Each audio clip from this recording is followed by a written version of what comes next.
stay healthy start to finish. That free throw good from Kyrie Irving. And for Kyrie, you know, he can play all 82, Steve, and put this all to rest, but when he goes to the IR as much as he has, it's a fair question to pose. Well, that's what he's got to do, Kevin. He's got to put together a season or two where he plays, 75, 80, 82 games. Nothing else will put that label to rest, and it's just a matter of being able to do it. Some of it is luck, and some of it is maybe developing a more sound routine to help his body get through the year. The Cavs were an all-out mess last year, and a lot of that was because of their depth. They just did not have the punch off the bench to keep leads or bring them back into games. Kicks to Ginobili from deep. And the rebound goes to the Cavaliers.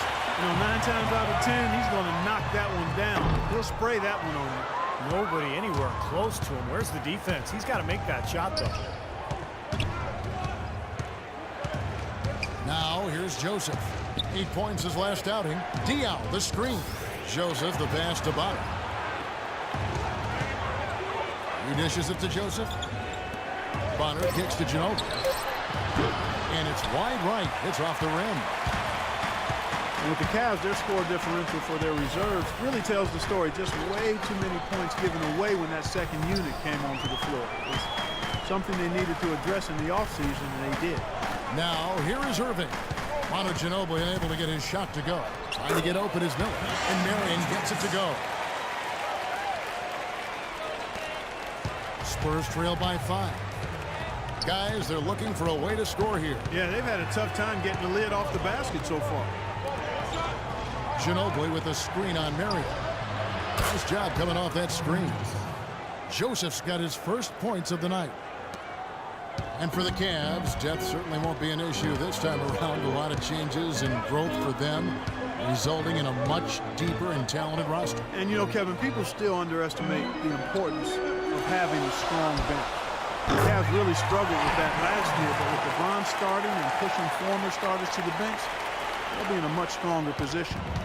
The Spurs have gone 7 of 15 from the field to this point. Dishes it to Ginobili.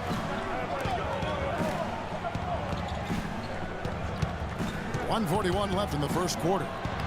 Joseph, that's good. The second he got around the pick and shook his man, it was straight to the bucket for the easy deuce. Very, very well done. Here's Dellavedova. No scoring yet from him, but that's likely to change. Here's Marion, blocked. Take a look at the rebound totals, guys. That's +5 now on the glass. And, Steve, I don't think there's any question which team came out with more energy and enthusiasm. What a pass by the fearless Manu Ginobili. Great teamwork. Cavaliers leading. Irving kicks to Dellavedova. They set the screen. Pass to Thompson. Left side, Irving. Down to 5 on the shot clock. Off with the layup. San Antonio's gone 0-3 from three-point land. Nothing yet going outside. And there's a whistle that goes on Corey Joseph. That is his first foul of the game. Great defense. He anticipated the play and got there first. Yeah, I think he got there in time. Nice play. James Jones, he's checked in for the Cavaliers.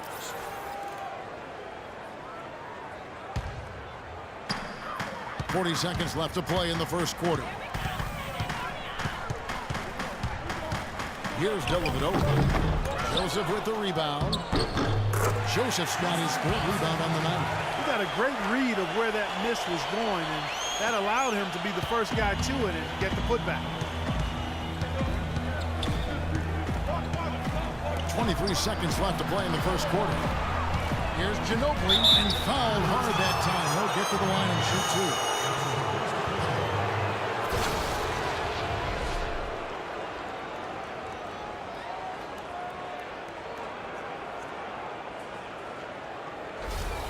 This is his first chance at the line tonight.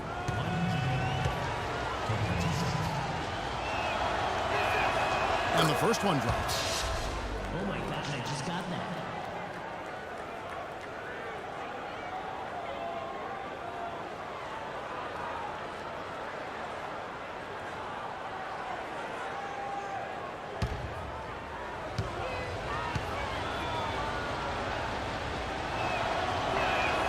And so Ginobili nails both of them. Oh my God, I just got that. And the Cavaliers with possession here. Outside, Jones. Thompson sets the pick for Jones. And it's Miller penetrating. Second chance shot. Tries again. Can't get the layup. Here's Bellinelli. No luck. And the horn signals the end of the first. Not much offense so far.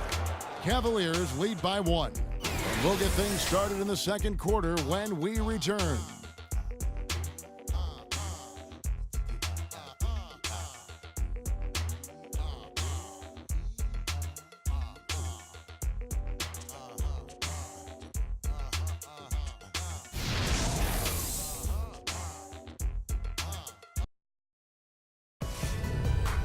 Tune in next Sunday night, November 23rd.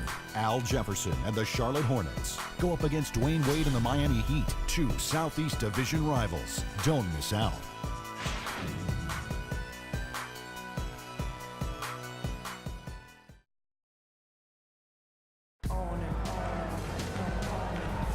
Well, it's been a tight one so far as we get the second quarter going back here. You know, the Spurs culture, really an example for the entire league, and you have to give a lot of credit to head coach Greg Popovich. He demands accountability and execution while at the same time balancing that with a really great sense of humor and an authentic interest in his players as people, and that goes a long way. And he's got a great leadership team around him, his owner and the general manager. They've been a terrific trio for almost 2 decades now. On the court for San Antonio here in the second. Corey Joseph is out there with Ginobili. Then there's Bellinelli. Then there's Boris Diaw. And it's Baines in at the 5, roaming the paint. Joseph with the ball. And Coach Greg Popovich really gets to know his players and his coaches, Steve. The staff goes on a retreat every offseason where they hang out, watch tape, and brainstorm ideas. Yeah, I actually attended one of those off-season retreats a few summers back, and it was fascinating watching tape with the entire staff, talking about their team. What a great experience. Here's Miller. After the basket by San Antonio. Here's Varejao. Ginobili grabs the board. Let's go now to the sideline and catch up with Doris Burke. Hey, Doris. Well, the big storyline, obviously, LeBron James deciding to return to Cleveland this offseason. LeBron said, I feel my calling here goes above basketball.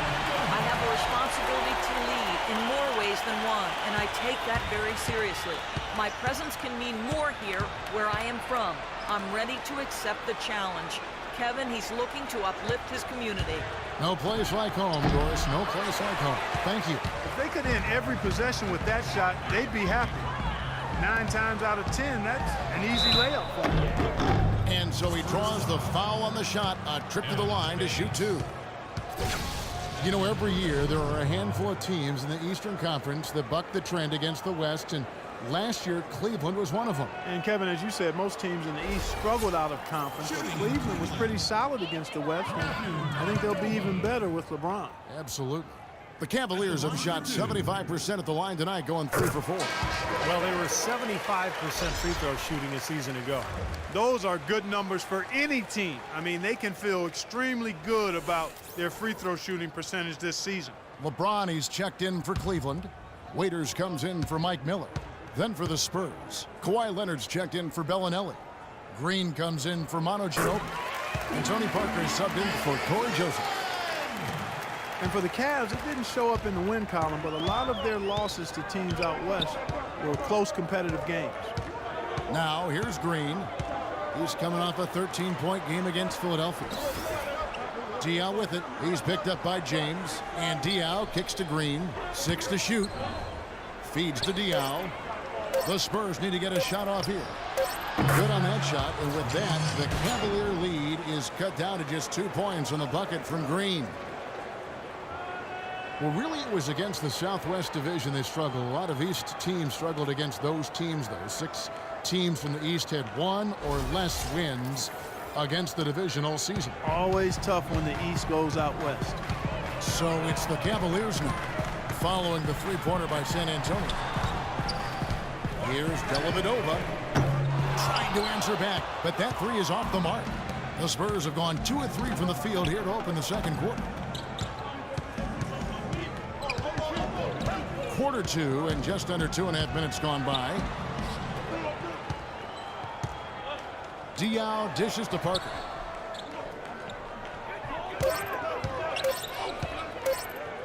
Takes the 13-footer. Shot misses. Well, I think the defense got lucky right there. I mean, he's going to make a lot more of those when he misses when he's got that much room. And another miss by Cleveland. And for the Spurs, they're shooting at 50% in a decent groove. Leonard, the pass to Parker. About 3 minutes played so far in the second quarter. Parker, right side. And a big bounce off the rim, but it sinks right in. Parker's got it all tied up now for the Spurs. Cavaliers shooting 43% from the field. Here's Dellavedova. Jones with the screen on Parker. There's the pick. Clock at 6. Here's Wade. Man, he got fancy with that one, didn't he? Yeah, maybe trying to give them the momentum boost they need to break this game open. Yeah, I like that. I mean, some coaches might want to see just a sure-handed lay-in, but I say put as much as you can on the finish and get your teammates going. Now here's Parker. Leonard attacking. Moves off the pick and hammers it home. Well, I tell you what, it was the good pick that was set that turned him loose. And once he got around it, Steve, it was smooth sailing right to the hole. Well, because of the pick, he had plenty of room. That's why he was able to power down that slam. And so here's Cleveland following the bucket by the Spurs. Raiders on the wing. There's the pass to Jones. Dellavedova kicks to Waiters. Shot from 12. Green with the block.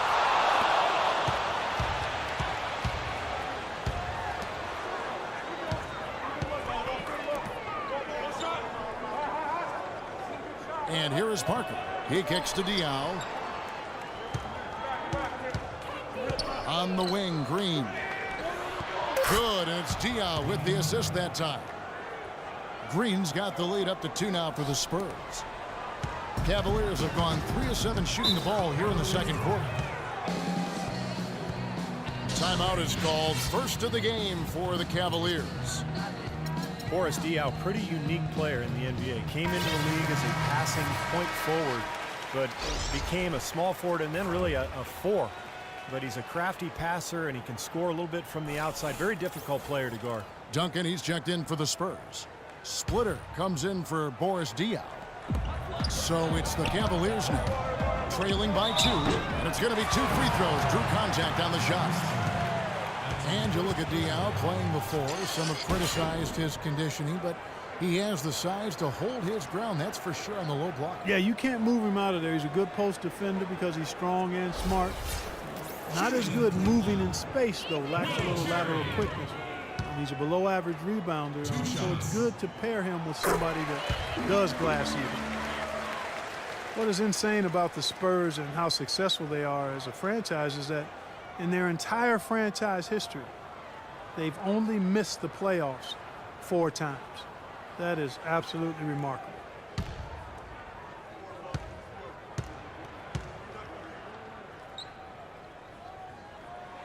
That one falls, so he hits both of them.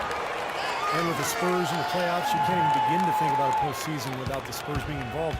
Only 4 absences since 1976. That's incredible.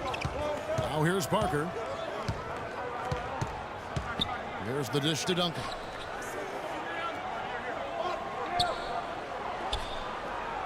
Six on the shot clock.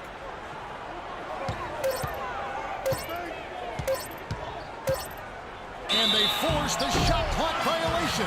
Great team. Of course, with the Spurs, the last time they missed the playoffs, they drafted perhaps one of the best power forwards of all time in Tim Duncan. Well, you know, he's a part of why they haven't missed the playoffs since. But the organization has run really well from top to bottom.